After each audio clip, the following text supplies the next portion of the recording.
కాశీ విషయంలో తప్పు చేశానని స్వప్న పశ్చాత్తాపడుతూ ఉంటుంది. మనం చేసిన తప్పు ముందు అర్థం కాదమ్మా, అర్థమైన రోజున ఏడవడానికి కన్నీళ్లు తప్ప మాటలు ఉండవు అని తల్లితో చెప్పి కన్నీళ్లు పెట్టుకుంటుంది స్వప్న. నాన్నమొహం నేను చూడలేను, అన్నయ్య బెయిల్ రాలేదని చెప్పారు. మనలాగే పెద్దమ్మ కూడా బాధపడుతూ ఉంటుంది కదా, ఒకసారి ఫోన్ చేసి మాట్లాడు అని కాంచనాకి ఫోన్ చేసి ఇస్తుంది స్వప్న. ఇక కావేరి కాంచన మాట్లాడుకుంటూ ఉంటారు. ఆయన తప్పు చేశాడని నువ్వు నమ్ముతున్నావా కావేరి అని కాంచన అంటే, అందరూ అదే చెప్తున్నారు కదక్క, సాక్ష్యం చెప్పింది కూడా సొంత అల్లుడే కదా అని అంటుంది కావేరి. ఇవన్నీ కాదు కావేరి, ఆయన తప్పు చేశారంటే నువ్వు నమ్ముతున్నావా లేదా అని సూటిగా అడుగుతుంది కాంచన. దీనికి సమాధానం నేను ఒక్క మాటలో చెప్పలేనక్క. ఆయనకి CEO పోస్ట్ వచ్చినప్పటి నుంచి ఆ ఇంట్లో వాళ్ళు అవకాశం దొరికిన ప్రతిసారి ఏదో ఒకటి అంటూనే ఉన్నారు అని అంటుంది కావేరి.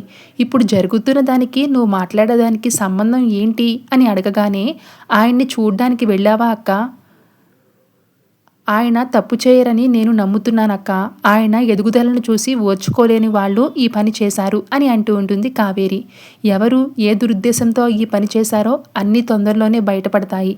నా కొడుకు, నీ కూతురు, నువ్వు, నేను అందరం ఆయన తప్పు చేయలేదని నమ్ముతున్నాం.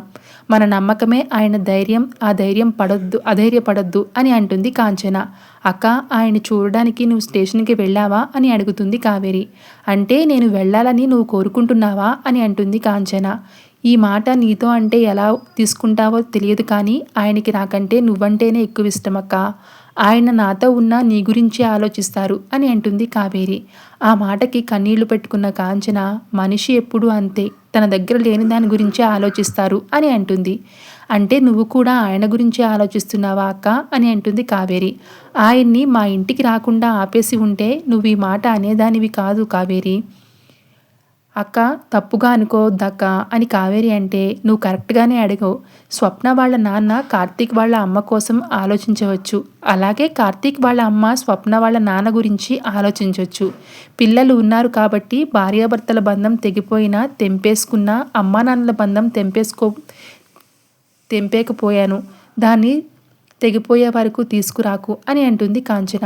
ఆ మాటతో కావేరి సారీ అక్క అని కన్నీళ్లు పెట్టుకుంటుంది. నువ్వు ధైర్యంగా ఉండు కావేరి, లేనిపోని భయాలు, అవసరం లేని మాటలు తీసుకొస్తున్నావు. కార్తీక్ వాళ్ళ నాన్నకి ఏమీ కాదు అని ఫోన్ పెట్టేస్తుంది కాంచన.